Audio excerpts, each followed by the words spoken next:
どうも、トミアウトワです。本日はホンダの CT120 ハンターカブを納車して約1年が経過いたしましたので、実際このバイク乗ってみてどうなんだというところをですね、お話ししていきたいなというふうに思います。よくですね、試乗インプレッション動画とかも上がってますけれども、やっぱり実際に1年間持ち主として乗ってみた感想というのはね、皆さんにとって非常に有益になるのではないかなと思いますので、ぜひ最後までご視聴いただけますと幸いでございます。今日の目次はこんな感じですね。最初に基本的な情報をお話しして、その後にですね、このバイクを買ってよかったなと思う点、それからここはちょっと気になるなという点、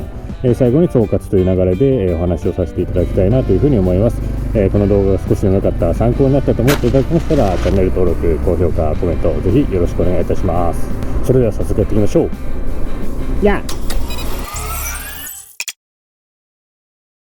まずこのバイクについてですけれども、私が乗っているバイクは2023年式のマットアーマードシルバーメタリックという色で、型番で言うと JA65 というモデルになります。購入時はですね、込み込みでだいたい40万円くらいだったかなというふうに思います。それから別の動画でも上げてるんですけれども、カスタムをしておりまして、そのカスタムの総額がだいたい13万円くらいというふうになっております。カタログ上の燃費はだいたい約60キロぐらい、現在の走行距離が4427キロですね。1年間で約5000キロ乗った状態ということになります。で、あとこのバイクに乗った感想をお話しするのにですね、バイクの免許を取って初めてこのバイクに乗るという方と、他のバイクから乗り換えるという方でですね、ちょっと印象が違うかなというふうに思いますので、ちょっと簡単にですけどね、自分のバイクの経歴みたいなのをご紹介したいというふうに思います。まず私、生まれがでですね、という感じですね。で、18歳でバイクの免許を取りまして、一番最初はですね、ヤマハのジョグですね、原付に乗って、その後ホンダのホーネット4気筒バイク 250cc に乗って、その後 PCX125 ですね、スクーター、それから忍者の 250SL、その後 PCX ジョグを挟んで、今現在のハンターカブに至るという形でございます。レンタルバイクだとレブルの 250、CB250R、CBR250WR、忍者が250と400両方、あと GB350、この辺りに乗ったことがあります。この辺りとも比較しながらお話できればなというふうに思います。ちなみに余談なんですけど、就活の時ホンダ技研工業を受けまして、最終面接で落ちちゃったんですね。で、その時はもうこの畜生ホンダのバイクなんて絶対乗ってるかって思ったんですけども、その後ヤマハにも川崎にも鈴木にも落ちてですね、もう乗れるバイクがなくなってしまったということで、現在ホンダのバイクに乗っているということであります。ちょっと前提が長くなりましたけれども、じゃあ早速ですね、1年乗ってみてですね、良かった点というのをですね、まずは話していきたいと思います。1つ目の良かった点はですね、やっぱり見た目の良さですね。皆さんもバイク買うときにどこを重視するのかっていうと、最初はやっぱり見た目から入る人が、多いんじゃないかなっていうふうに思います。で、私自身もですね、まさにそのうちの一人でございまして、見てくださいよ、このバイク。やっぱかっこいいですよね。なんていうかね、この男心くすぐる感じですよね。めちゃくちゃでかくてごつくてかっこいいみたいな感じじゃなくて、チャリンコ感みたいなのがあって、いじりたくなる、乗り回したくなるみたいな、キャンプギアじゃないけど、なんていうんですかね、このワクワク感みたいなのを感じますよね、このフォルムに。女性を好きになる時とかっていうのも、大体やっぱり最初は見た目から入って、その見た目、その人の外観が好きで、その人の内面を好きになっていくみたいなパターンが多いと思うんですよね。で、あるいは女性としてあんま見てなかったんだけど、同じコミュニティに長いこといて、同じ時間を過ごすことによって、その人がだんだん好きになってきて好きになるみたいなパターンはあると思うんですけども、ことバイクにおいてそういうことってないじゃないですか。なんかわかんないけど、ずっと部屋にハンターカブがいて、ハンターカブが自分に話しかけてきてくれて、なんか好きかもみたいになることがあればいいんですけれども、大体バイクってそういうことないんで、近くの存在だったわけではないんですけれども、やっぱり SNS とか見てですね、このバイクかっこいいなっていう風になって、このバイクを買ったというわけでございます。今でもですね、やっぱりいっぱい写真撮ってですね、このバイクかっこいいなってその度にね、思いますんで、この見た目の良さっていうのは、本当に自分自身としてはやっぱ買ってよかったなっていう風に思いますね。で、これ後ほど触れますけれども、私はちょっとカスタムもしておりますんで、よりですねその見た目の好みっていうのは自分に近いものになっているかなというふうに思いますね。やっぱかっこいいバイク乗りたいじゃないですか。そう考えるとこのバイクっていうのは自分にとっては本当にいいバイクだなっていうふうに思います。2つ目はこのバイク買ってよかったなって思うところは燃費の良さですね。一応カタログ上の燃費だと約63キロぐらいでしょうか。もうこれ驚異的数値ですよね。で今までもいろんなバイク乗ってきまして、そこそこ走るバイク多かったですけれども、一番良かったのは PCX で、リッター40キロ近くですね走ってくれたかなっていうのがありますけれども、それと比べても約 1.25 倍ぐらいですか走ってくれるんで、この燃費の良さはね本当にお財布に優しくてありがたいなというふうに思いますね。特に私の場合はですねこのバイク通勤にも使ったりしますんで、そう考えるとですねなおさらこの燃費の良さっていうのはありがたいです。で一応車も持ってまして、今スズキのハスラーっていうね車に乗ってるんですけれども、それだいたいリッター20キロちょいぐらいなんですよ。もちろん通勤距離にもよるかと思うんですけれども、だいたいね私の場合この車で通勤するかハンターカブで通勤するかで1日100円から200円ぐらいガソリン代の差が出るんですよ。昨今のねこのガソリンのね高さを考えるとやっぱりバイクで行った方がね結構安くなるんですよね。1日100円から200円差が出るんで、仮に200円と仮定するとですね美味しいカフェラテがですね毎日飲めてしまうわけですよ。で今1日換算しましたけれども、だいたい月にね20日ぐらい出勤するとして、1日200円得するっていうのを考えると月に4000円ぐらい得するわけですよね。そう考えるとね毎月好きなキャンプギア1個買えるみたいなってなると、やっぱりねこの燃費の良さってね結構大きいなっていう風に思いますよね。であとはねやっぱりバイク買ったらツーリング行くと思うんですけれども、やっぱ燃費が悪いバイクとか車だと遠くに行くのもちょっと億劫になる。そこまで行くのにガソリン代だけでこんなかかんのかみたいになると、せっかく自分のお気に入りのバイクとか車買ってもちょっと遠すぎるなみたいな、行きたくないな、結構お金かかるなってなることもあるかなと思うんですけれども、このバイクに限ってはねそういうことは本当一切なくて、ここまでこんなに走ってもこれだけしか使ってないんだって毎回驚きますね。この燃費の良さは行動力を上げるというか好奇心をかき立ててくれるみたいなね、それは本当にこのバイクの良さかなというふうに思いますね。続いてのこのバイクの良いなと思う点は車体が軽いということですね。つまりこれは取り回しがしやすいということにつながってくるんですけれども、これ大体車重が100、約ですけど120キロぐらいなんですね。で他の今まで乗ってきたバイクと比べるとですね、忍者が大体250キロぐらいですか、ホーネットが170キロで PCX が130キロぐらいということで、どのバイクと比べてもですねかなり軽いというふうに思います。やっぱねこのバイクが重くて取り回ししづらいと経験上やっぱりねちょっと億劫になるんですよね、いろんなことが。例えばちょっと近場のコンビニとか行く時とか、あるいはツーリング中に途中でコンビニに寄るとか、バイク乗り降りしたりとか、手押ししたりとかね、そういう機会があると思うんですけれども、そういう時にねちょっとやっぱ面倒くささを感じてしまうし、立ちこけするかもっていう恐怖心を抱いたりだとか、そういう機会がね今までも何回かありました。特に多分これに関しては大型バイクに乗ってる人には共感していただけるのではないかなというふうに思います。ただこのバイクは本当に軽いんで、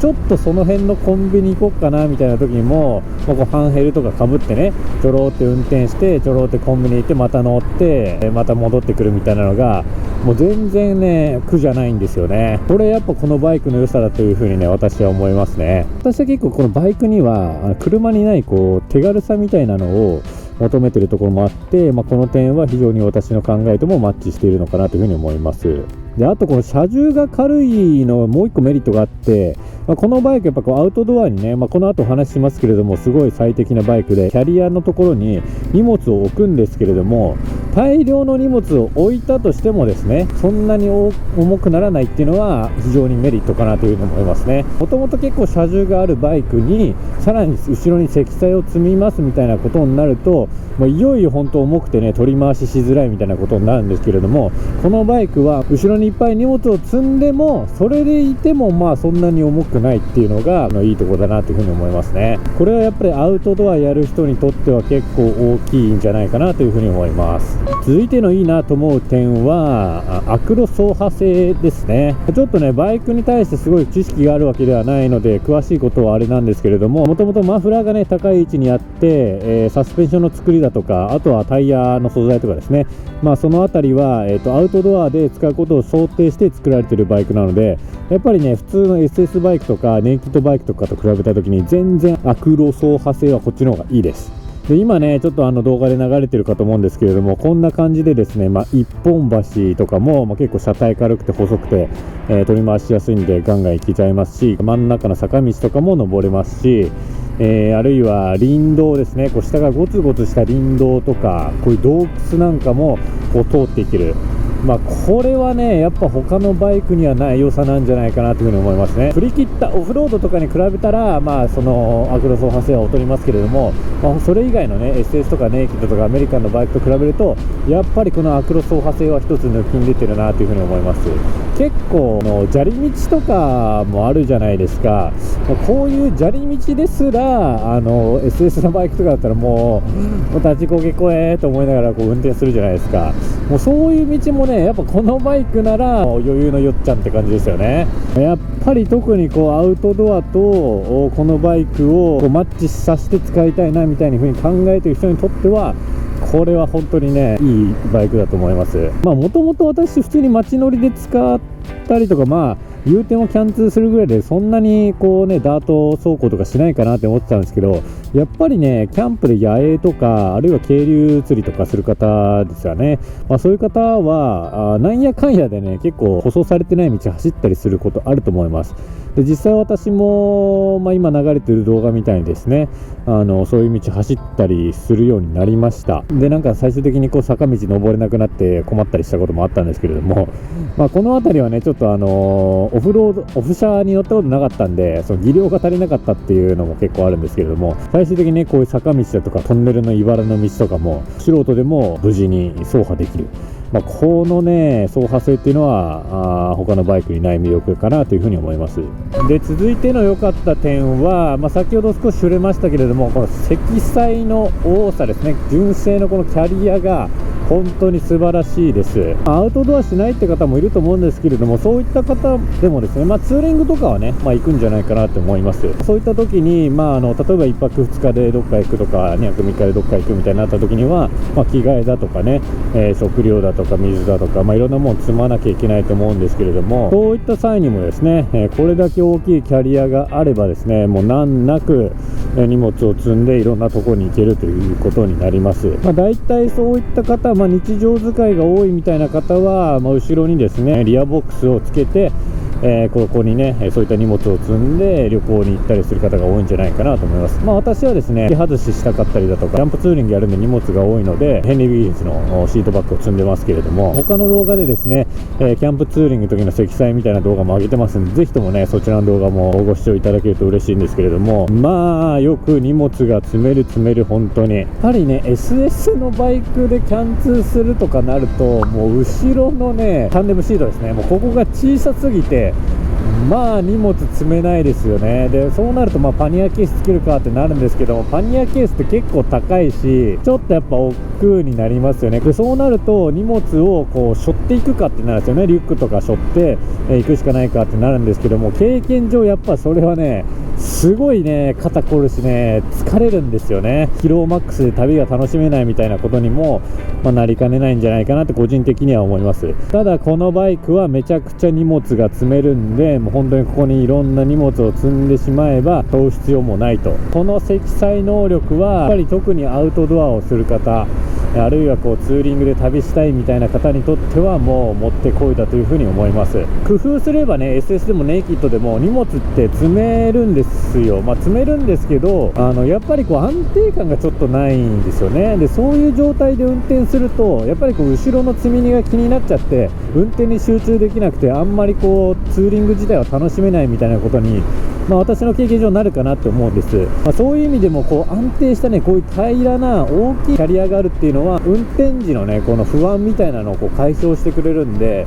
これは本当大きいなというふうに思いますね。最後はですね、多様なシチュエーションにも対応してくれるということでございます。これどういうことかというと、皆さん住んでる場所がねバラバラかと思います。例えば都会に住んでる方にとってはこのバイクは 125cc なんで、駐輪場ですね、自転車を止めている駐輪場とかに、アパートの方に関しては止めていいですよって言われる可能性があります。でそうなるとね、やっぱ東京で駐輪場とかなると3万円とか5万円とか下手したらするんで、その費用がかからずに済むっていうのは大きなメリットなんじゃないかなというふうに思います。やっぱ東京はねやたら何でもかんでも高いんで、そういったこう維持費みたいなのを抑えれるのは、これはハンターカーブがというよりかは原付2種の話になってしまいますけれども、非常にお財布に優しいですよね。であとは東京でこのバイクを持つんだったらやっぱ美味しいご飯屋さんとかねいっぱいあるんで、ラーメン屋さんとかねラーツーですよね。こう東京の狭い路地なんかもうまく駆け抜けつつ、美味しいラーメン屋さん巡りしたりとか、そういうね楽しみ方もできるかなと。要はアウトドアといえばアウトドアなんですけれども、がっつりアウトドアっていうか、こう都会とマッチしたようなアウトドアの楽しみ方、それができるかなというふうに思います。で一方で田舎に住んでる方はやっぱりこう渓流とかね野営地とかって結構やっぱ山奥にないといけないんですけれども、このバイクであればそういったところにねスイスイ行って、渓流釣りしたり野営楽しんだり、あるいはこう絶景のねキャンプ場とかもやっぱこう比較的田舎にあることが多いんで、そういう場所にですね、このバイク後ほど触れますけど高速乗れないんですけれども、そういった場所にもこう比較的早く田舎に住んでると行けると思いますんで、そういったもうこうがっつりアウトドアとのね相性は抜群かなというふうに思います。なので、都会にも田舎でもこのバイクは結構マッチするんじゃないかなっていうふうに思っていて、例えば転勤ですね、私もサラリーマンなんで転勤あるんですけれども、転勤で都会から田舎あるいは田舎から都会にですね、移動しなきゃいけないみたいになった時も、車とかだと田舎で車持ってて、都会に転勤になりましたってなるとね、もう車売らなきゃいけないみたいなことあると思うんですけれども、このバイクに関しては様々なシチュエーションでこのバイクは楽しめるんで、もうそのまま持ってってですね、要は長くね使っていただけるかなと思います。ということで以上がハンターカーブに乗っていて私が感じたいいなという点でございました。続いてですね、ここは逆に気になるなという点をお話ししたいと思います。まず1つ目はですね、遅いということですね。はい、最高速度もそうですし、加速についてもそうですし、遅いなという感じることはあります。これは特にやっぱり乗り換えを検討されている方ですね、中型から大型のバイクからこのバイクに乗り換えを検討されている方については、このバイクはやっぱり遅いなと感じることが多いかと思います。初めてこのバイクに乗るという方に関してはそこまで感じないかもしれませんけれども、私が今まで乗ってきたバイクで、ちょっと排気量が違うバイクはねやっぱもうしょうがないと思うんですけども、125でいうとね、TCX、これがまたねスクーターでこう通勤快速爆速力が乗るねものすごい速いバイクだったっていうのもあるんですけれども、そのバイクと比べると、やっぱり遅いなっていう気はしますね。もちろんオートマとマニュアルっていう違いはあるんですけれども、加速感とかスピード感に慣れてるとこうやっぱトコトコね走る感じのバイクなんで遅いなと思うことはあります。でただ日常的に使っててめっちゃ困るかって言われたらそこまでではないです。正直そんなねめちゃくちゃ日常使いでも困るようなバイクはね、メーカーも販売しないと思いますんで、別にそんなにめっちゃ困るってわけではないんですけども、例えばですね今いるようなこういうちょっと大きめの道路で、1車線しかないような道路ですね、こういう道路を走るみたいな時には、ちょっと後ろの方からね煽られちゃったりみたいなことはなきにしもですね、もちろん、80キロぐらいまで普通に平気で出るっちゃ出るんで、それぐらいで走れば、別に、煽られることないと思いますけれども、ちょっとやっぱこう頑張ってる感じはありますね。快適に走れるのはやっぱ60キロぐらいがちょうど心地よく走れて、70、80ぐらいになるとちょっと頑張ってる感じがあって、マークス90ぐらいは出せますけども、そこまでいくとちょっと本当に苦しいみたいな、大体そんな印象です。なので、私の場合はですね、こういう時もそうなんですけど、もうこう譲ってしまうっていう乗り方ですね。先に行ってくださいと、こういう乗り方をすれば別に問題ないですし、そんなには私は気にならないですかね。1点目はですね、これはハンターカーブがという話ではなくて、原付2種という部類になってしまいますけれども、高速に乗れないということですね。これはもうこのバイク購入検討している方であればもう頭に入ってると思うんで、今更っていう感じもするんですけれども、やっぱりね、高速に乗れないっていうのは一個ちょっと大きいのはデメリットかなというふうに感じる時があります。というのも、私関東地方に住んでるんですけれども、行きたいキャンプ場とかって大体山梨とか静岡とか富士山が見えるね、綺麗なとことか、やっぱ田舎のね、そっち方面に多いんですよ。ただね、車で行けば3時間とかで着きますけど、下道でバイクで私行ったことあるんですけど、行くってなるとやっぱ5、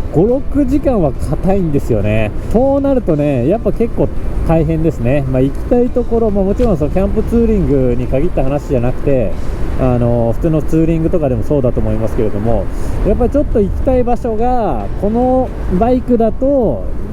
ちょっと遠すぎるなみたいに感じることは結構ありますんで、行き先がちょっと絞られるっていうことは頭に入れておいた方がいいんじゃないかなというふうに思います。結構もともともう時間に余裕があって、例えば遠方の地に行くとしても間で1泊してその目的地に向かうとか、そういうですね、要は4泊5日の行程とか、そういうふうに時間がある方にとってはこの問題はいいんですけれども、私みたいに収録フル出社週2時も合間にマッチングアプリと編集の社畜にとっては、結構やっぱ時間がないんで、そういう日程は組めないんですよね。そうなるとどうするかっていうと、頑張って1日だけ有給もぎ取って最初の日の夜中に出発して1泊2日して帰ってくるみたいな工程になるんですね。そうなるとやっぱちょっと大変は大変ですね。ただどうしてもじゃあ高速乗りたいってなった場合は、ヒロミさんがですね、確かボアアップっつって改造してですね、高速乗れるようにねしてましたね、ハンターカブを。そういうのをやればもちろん高速も乗れるようになるということで、ございます。で、今お話ししたみたいにですね、一部のいまいちだなって思うところはカスタムでですね改良できたりもします。で、今からお話しするですね4つあるんですけども、これはですね一応カスタムで解消しようと思えば解消できるという話になります。1つ目はですね、足つきがあまりよろしくないということですね。これは私身長176センチ、マッチングアプリだと1センチまた177センチ、足長めなので、そんなに私は気にならないんですけれども、特に女性の方ですかね、あるいは男性で上背があまりない方に関しては気になる方は気になるかなという印象があります。で、ただこれもですね、車体が軽いというメリットがあるんで、多少足つきが悪かったとしても立ちこけの危険性みたいなのは減るんじゃないかなと個人的には思います。結構足つき悪くて車重が重いとおっとっとってなった時に耐えられなくて立ちこけしちゃうみたいなことあると思うんですけれども、このバイクに関しては軽いので多少の足つきの悪さは許容されるんじゃないかなというふうには思いますね。これもですね、いろいろいじったりすればシートの位置をですね低くしたりすることはできるみたいですね。続きまして、シフトインジゲーターと時計がないということですね。これはね、気になるといえば気になるし、気にならないといえば気にならない程度の話なんですけれども、ご覧の通りですね、何足かっていうのが分かるシフトインジゲーターというのが標準で勝負されてない。時間も分からないんですね。分かるのは走行距離と速度、それからガソリンのメーターですね、だけということになりますので、ちょっとねここを気にする方もいるみたいです。で、またこのハンターカブに関してはご存知かと思うんですけれども、ギアのね操作方法が違くてロータリーミッションというものになってますんで、よりね自分が今何速かっていうのが分からなくなったりは正直するんですよ。進の時にやべなんか4速に入ってたら全然進まねえなみたいな時は未だに結構あったりはします。その辺は慣れの問題かなとも思いますけれども、気になる人はちょっと気になるのかなっていう感じですかね。これも社外品とかでカスタムできたりはするんで、お金をかければこの問題は解決できるということにはなります。で、ただ仮に何速か分かんなかったとしても、発進の時とかも要はエンストしないんで、このバイクそれで本当に困っちゃうみたいなことはあんまりないですけどね。やべえ4速だったってなれば1速に落とせばいいわけですし、なのでそのあたりはそんなに気にしないですけど、それなりに車体価格があるんで、純正でつけておいてくれればいいのになとは思いますね。続きましては、純正ライトが暗いという話ですね。これもですね、結構いろんな方が言ってるんですけども、私この動画でも確かお話ししたんですけれども、言うほど暗くはないかなっていうのは私の個人的な印象ですね。市街地とかを基本的に走って農道とか走ったりしないという方に関しては、純正ライトでも全然いいと思います。ただですね、私もそうなんですけども、ちょっと農道とか市街地ではない場所ですね、街灯が少ない場所とか走る方に関しては純正のライトだけだとちょっと暗いなって思うことはあるかと思います。なので私はフォグランプですね、予備灯でつけてこれを使って走っております。でそこの動画の中でもお話ししたんですけれども、実はね、イノシシが道路に寝っ転がってて、死んでてフォグランプつけてなかったですね、ちょっと多分その発見が遅れて、多分ぶつかって事故ってたかななんてことはやっぱり田舎だとあるので、そういった意味ではもうちょっと純正のライトを明るくしてくれてればありがたかったかなというふうには思います。でカスタムで解決できるとは言ってますけれども、やっぱカスタムするとね、よりお金はかかっちゃいますんで、できれば純正のライトはもう少し明るい方が嬉しかったかなというふうには思います。あとね、私の場合ミラーシールド今してるんですけど、ミラーシールドをするとね、やっぱりより暗くなるんで、ミラーシールドをつけてる方に関してはやっぱりフォグランプとか予備のね明かりがないと暗いというふうに思うかもしれません。最後はですね、サイドスタンドについてですね、これがちょっと弱っちいかなという印象があるということでございます。でね、このサイドスタンドでバイクを立てるとですね、結構ね傾いた状態で止まるんですよね。状態が立ちすぎてても立ちすぎてたで反対側に倒れちゃったりとかするんで、このバランスは難しいんだろうなとは思いつつも、この1本で、バイクを止めていたらですね、地面が柔らかい場所だったんですね。キャンプしてたんですけども、サイドスタンドがどんどんめり込んじゃって、倒れちゃったっていうことがありました。センタースタンド立てろって言われればそれまでなんですけれども、やっぱサイドスタンドの方が便利じゃないですか。なのでもうちょっとここのなんかバランスというかね、良ければ良かったかなというふうには思います。で結局これもなんでどうしたかっていうと、カスタムでね私は解決してて、もう1個ね、別のスタンドをつけております。こう2本足で支えることによって、重い荷物を積んでいても、バランスが取れるというものになってます。カスタムの詳細は繰り返しになりますけれども、他の動画ですね、で紹介しております。概要欄に URL 貼っておきますんで、ぜひそちらからご確認いただければというふうに思います。これはどっちにでも転ぶなと、良かった点にもなるし、微妙だなって思う点にもなるかなということで2つ紹介いたします。1つ目はですね、先ほど少し触れましたが、このロータリーミッションですね、この操作感についてです。端的に言うと、クラッチの操作がないんで手が疲れないっていう風に捉えるか、その操作が楽しいんだっていう風に思うか、これは人によってまちまちだと思うんで、どっちと思うかですかね。私個人的には、その演出しないですし、やっぱ結構ね長距離のツーリングとかすると、他のバイク乗ってた時もそうなんですけれども、結構左手ね疲れてくるんですよね。それがないというのはいい方に転ぶんじゃないかなっていうのが私の個人的な意見ですね。ちょっとですけども、シフト操作に慣れるまでは時間かかりますけれども、大体の人がねちょっと乗れば慣れるんじゃないかなと思いますんで、これに関しては、どっちかっていうと別に悪い方には転ばないかなっていうのは私の意見ですね。でもう一個はカスタムの沼についてですね。もうねこれは本当に冒頭でね13万円使いましたって言ってますけれども、ちょっと微妙だなって思う点を直したいっていうのもありますし、見た目をドレスアップしてかっこよくさせたいっていうのもありますし、とにかくねこのバイクはカスタムのパーツが豊富なんですよ。で他のバイクとかだとここいじりたいなって思っても、なんかちょっと値段高いなとかデザインあんま好みのものないなみたいな感じで諦めたりすることあるんですけれども、ハンターカバーはとにかくねいろんな会社がいろんなパーツ出してるんで、もう全然ね見つからないみたいなことないんですよね。で結局買ってつけちゃうみたいな、そうなるとかなりねお金使うってことになるんで、これに関してはカスタムを楽しみたいって人に関してはもちろんプラスになると思うんですけれども、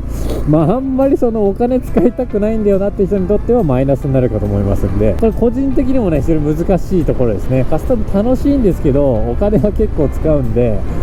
って感じのところですね。この辺りは皆さん各々の感じ方になるかなというふうに思います。はい、ということでじゃあ最後ですね、このバイクどんな方におすすめなんですかということについてお話ししていきたいと思います。ちょっとねせっかくなんで、お花見をしながらねお話ししたいと思います。でやっぱりこのバイクはですね、先ほど話した通り、ちょっと高速に乗れないだとか、あとちょっと速度が遅いだとか、そういった点はありますんで、めちゃくちゃスピードを出して、バイクを楽しみたいだとか、あるいはちょっとせかせかしちゃうみたいな人にとっては向かないかなと思います。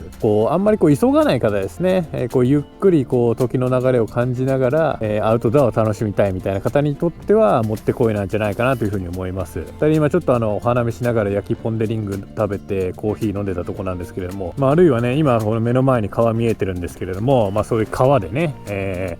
釣りをしたりだとか、そういう楽しみ方をする方にとっても非常にもってこいのバイクだなというふうに思います。あとはですね、このバイクをそもそもセカンドバイクとして、購入しようかなと考えている方もこれもですね、バッチリだなというふうに思います。なぜかというと、このバイクね、先ほどお話した通り少しばかりね、気になるところはあるんですけれども、おそらくその気になるところをこのバイクを2台目で所有しようと思っている方は1台目でですね補うことができるかと思いますんで、そういう方にとっては本当バッチリのバイクなのではないかなと思います。それから通勤でも使う方ですね、これも先ほどお話した通り本当にねもう燃費がいいんで、特に毎日通勤使う、フル出社の方とかにとってはこの燃費の良さっていうのはかなり大きなメリットになると思います。あとはねカスタムが好きな人ですね、先ほどお話した通りですけれども、本当にこのバイクはね、非常にカスタムパーツ多いですんで、私もそこまでねカスタムするつもりなかったんですけれども、気づいたらねキャンプギアの沼と一緒でね、